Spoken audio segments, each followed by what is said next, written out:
Broadcasting from the business capital of the world, this is the Podcast Business News Network.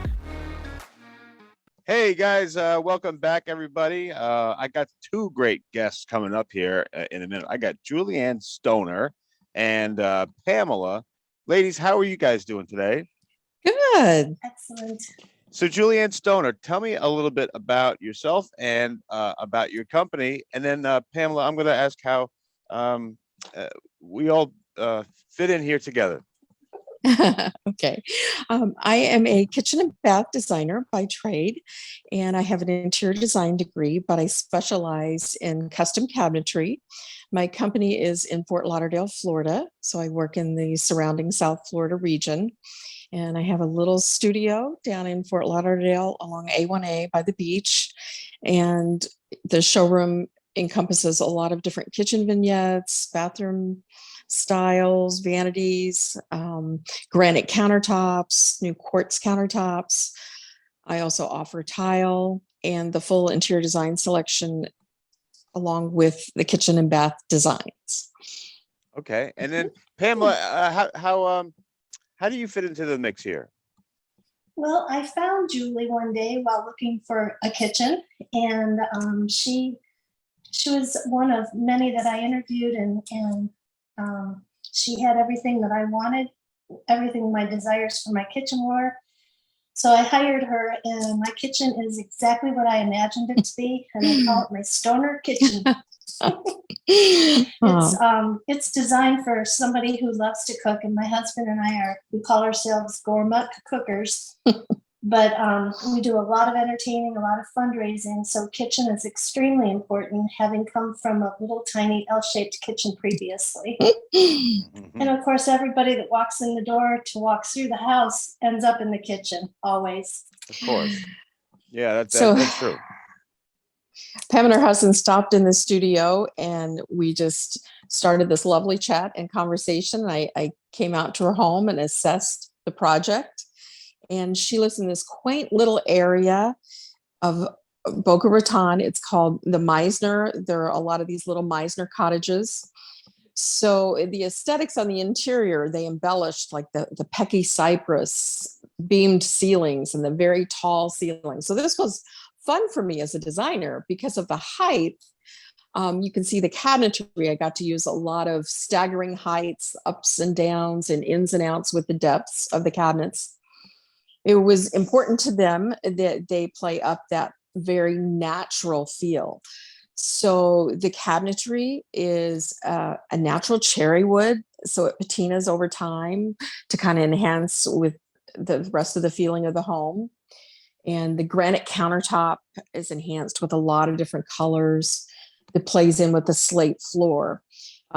Being from a beach or shore location, it's important to entertain from the outside in. So when clients come in, they have this nice non-slippery slate floor. So it all adds to the enhancement of it. You can see those same elements in the backsplash. She used a combination of the glass tile along with the slate.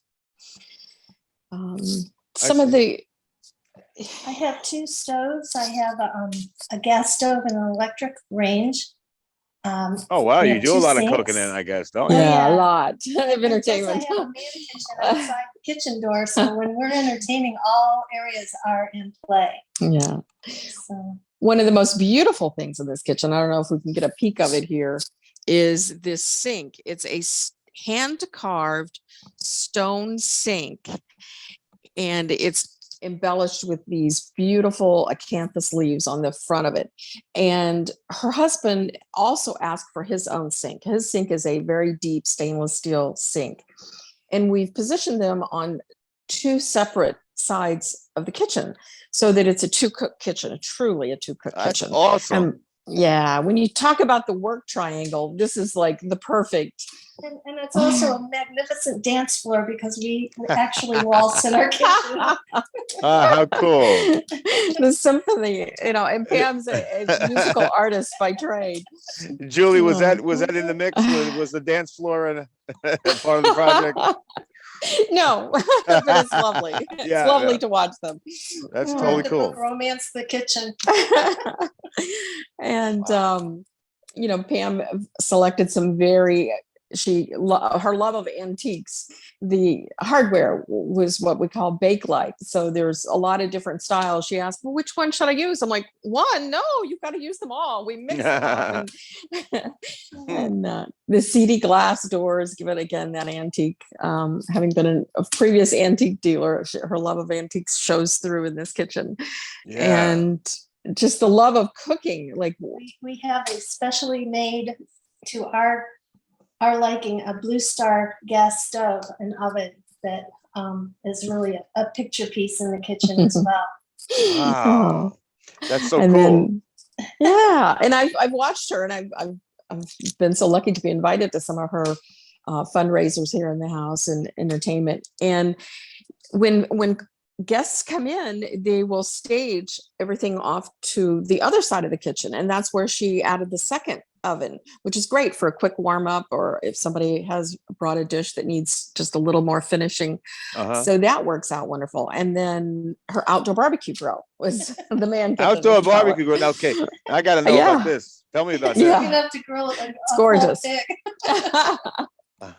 And I will say I have learned a lot in designing this kitchen with Pam about coastal living.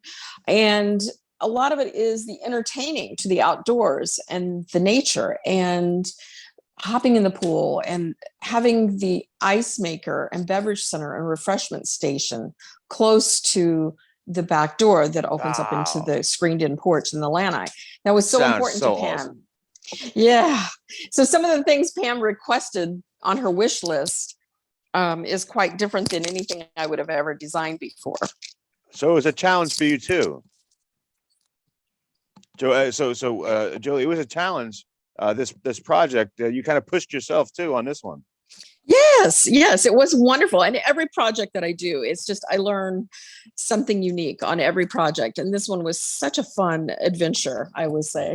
Yeah, and my island turned into the library. My husband was really great with recipe books and appetit magazines and stuff. He had shelves of them down here. So when we were cooking, a lot of times he'd be reaching for something off the shelf, and his laptop would be up here, and we're electrified. So it was kind of like our kitchen office.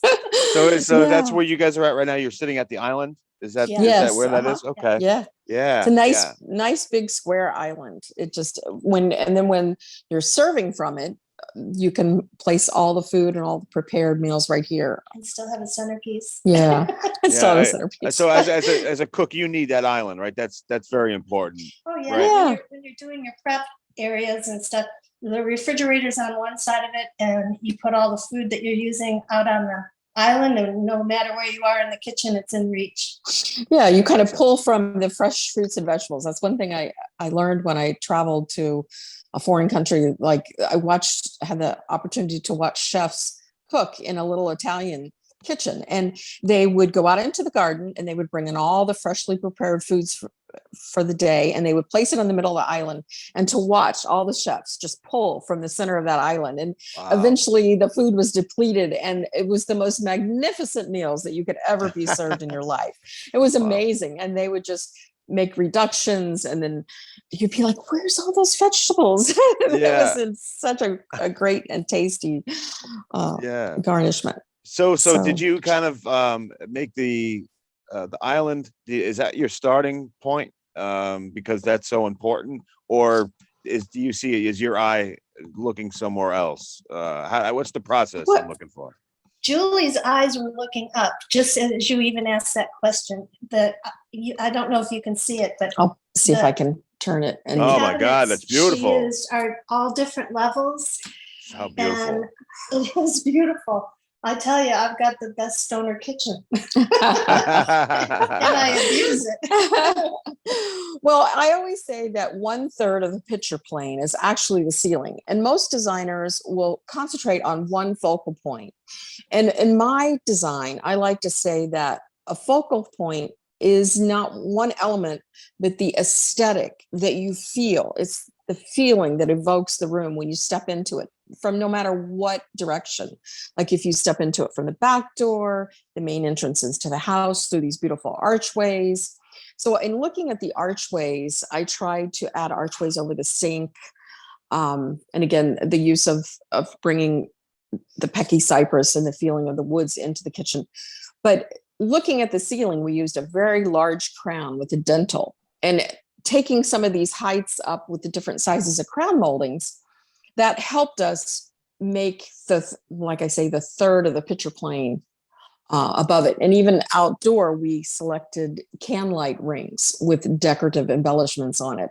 So, and then, the floor is a third of the picture frame. So all of these elements work together. Pamela, does it feel, does it have the sense of home too? Oh, this is a very warm, we call it a warm and healing house. This house was built originally in 1925, and it was destroyed by Hurricane Wilma in 2005. Was it? Wow. Yes. And that's how come I have a new kitchen. Wow. We had the opportunity in rebuilding. We did the same footprint, but we moved a few walls to create this kitchen and get rid of my little L-shaped one that we used to have. Oh. That's So incredible.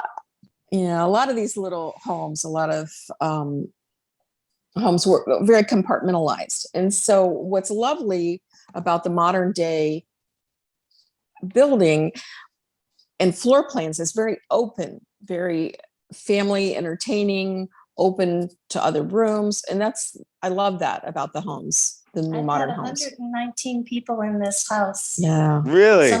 Some even sitting on the island. Ah, Unless you wow. were dancing on it. That wasn't part of the musical. Yeah. Well, Mr. Producer's got some people have written in to have questions for you. So, Mr. Producer, what do you got? Yes, we have Tanya from Maine, and they wrote in, what and where does your creative thoughts come from? That's very interesting. I have always grown up in the remodeling and construction business. My father was a contractor. My mother was a seamstress by trade. So for me, we were always sewing something or creating something, or I've watched things being built from the earth. My father, one of the most amazing projects he built was the Concordia Lutheran Seminary. It's a chapel in St. Louis, and they literally constructed and blew the stone and the rocks out of the earth, and to watch this structure rise, it took 2 or 3 years, and it is just magnificent. And you walk through and you hear the music, the organ, the pipe organs, and you see the mahogany wood. And I spend a lot of time, if I travel somewhere, I try to stay in bed and breakfasts. I try to study building materials and construction in the homes the way they used to be 100, 200 years ago. Newport, Rhode Island was a big inspiration for me. I used to go up there a lot in the summertime and just learn from those structures. Amazing. Wow. Yeah. I mean, this is Pamela, you guys really have something special there. That's pretty incredible. I mean, it's beyond gorgeous. I mean, and it suits. So how important is it for you to work with your client and to listen to what they need? You got to be a good listener to do this, I guess, right? Oh, I have designed the best part about me is I listen. I don't say a lot. When I'm working with my clients, I have to listen to them because it's their kitchen ultimately, Right. and I can make it look any style. Well, look how happy Pamela is. 2 or 3 years. I had, for instance, in the course of 2 or 3 years, I had 3 different clients that asked for French kitchens, and 2 of them had lived in France. One was from there, and they all asked for a very different style. One was very regal. We custom color matched the cabinets to her beautiful her new range. We had one client that would go antique shopping in Paris and bring back antiques. And she had a barn full of these beautiful Parisian antiques. So we incorporated them into the kitchen, which was totally different. Pam's like the pot filler. And another French kitchen, this lady, it was amazing. She brought back on the airplane this beautiful tile. And we looked at all the colors in the backsplash of the tile and recreated this gorgeous, very elegant kitchen. So when somebody says they want a certain style, it can be interpreted in a lot of different ways. And it's Right. just And gearing it to the client's needs. Julie's planning and drawings are not computer generated. They are hand drawn and they are Oh, magnificent. wow. It's almost like artwork. Yeah, wow. So Mhm. now Pamela, when you had Julie come in, you said you had an L kitchen. Yes, we had a very, very tiny, I call it a one butt kitchen, but that's what it was. You couldn't have two people back to back in there. You were wedged between the sink and the stove. Okay, all right. So now how do you get from that to this huge wide open area with all these beautiful things, the cabinets and the island? Well, my husband would say his mother-in-law. When we had our little house, my mother would always say when we were sitting in our dining room, which also had a pantry, which also had the laundry room, she says, "This should be your kitchen." Yeah. So Okay. when the house blew down and we had an opportunity to move things around, that was the first thing we moved, was made that area into the kitchen. Smart, smart. I bet you and your husband, there's a lot of bonding that goes on there, and like you said, people always end up in the kitchen, right? Yes, Mhm. always. Yeah. Mr. And- Producer, what do you got? You said you had the. Yes. We have another instant feedback. Oh, okay. Abby from Maryland wrote in and they wrote, "What is the most difficult part of executing a project?" I guess I'd be. Um, go ahead, Julie. Go ahead. I think that would be the coordination between all of the subs involved. You have to kind of share that vision with them of what it is you're wanting in the end result. And anytime you do a kitchen, you have the carpenters, you have the installers, you have the granite people, you have the tile setters, you have the people who are installing the crown molding, the finishing work, the mill work. So it is trying to communicate with a lot of different subcontractors. Some of them may speak Spanish, some of them may speak English, but in the end result, the communication skills on the level of doing that is very important. And I would say, of anything, it's not the vision, it's not the design, it's not the elements, but I would say that. It seems like you two work very well together. We've built a very nice friendship over this, and I consider Julie family. It's Well, she's in your exceptional. kitchen. Well, Yeah. funny thing, one of my best friends in life, her last name is Stoner, and that's an unusual name. And when I met Julie's parents, we got to talking, and it turns out that the Stoner is related to the Stoner that I've had in my life. So Wow. Long lineage. connecting the dots, yeah. Oh, wow. Incredible. All right, Mr. Producer, there's a lot of questions coming in. So Yes.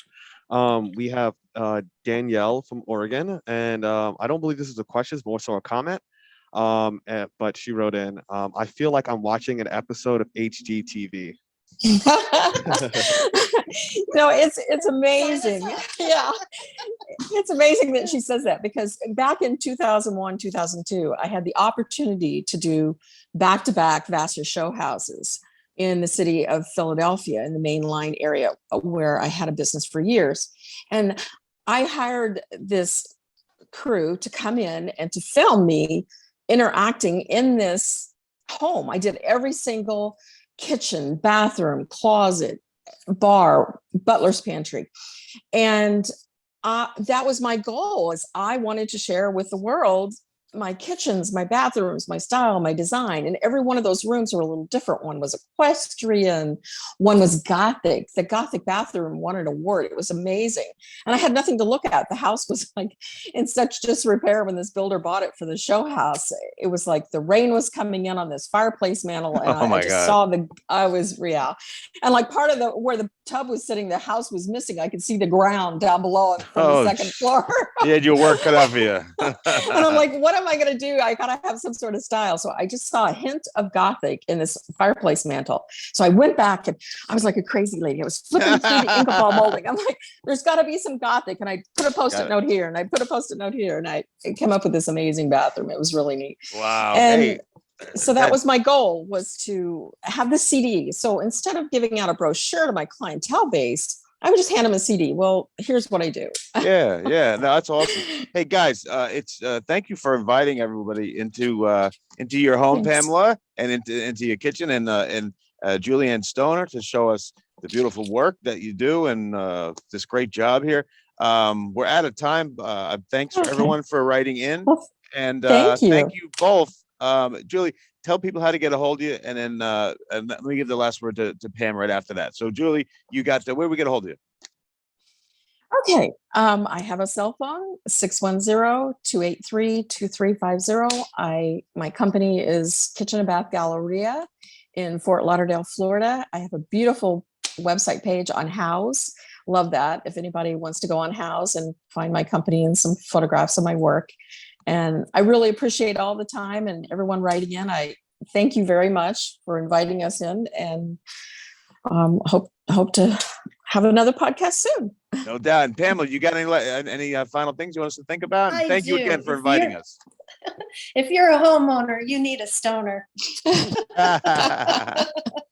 Awesome. Oh, All right, guys. Thank Thank you you. so Thank you. much. And Thank we'll see you you. soon.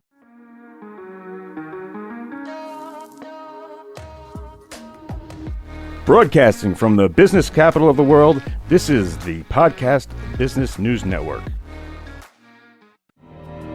For nearly 2,000 severely injured veterans, everyday life has become filled with barriers. Day-to-day simple tasks can become pretty daunting. I have to carry my chair up 2 flights of steps or have somebody do it for me. What scares me the most is just the falling. When I'm struggling with my house, I think, to have that one great barrier just knocked down, I mean, it's crucial. Home for Our Troops is a wonderful nonprofit that builds a Mortgage-free, fully adaptive, handicap-accessible house. And there's no catch. It'll be our very first home that we've ever owned. This is a game changer. This is where your life begins again. We need you to join us in completing this important mission. Please visit hfotusa.org and help build homes and rebuild lives. Because of you, everything's going to be okay.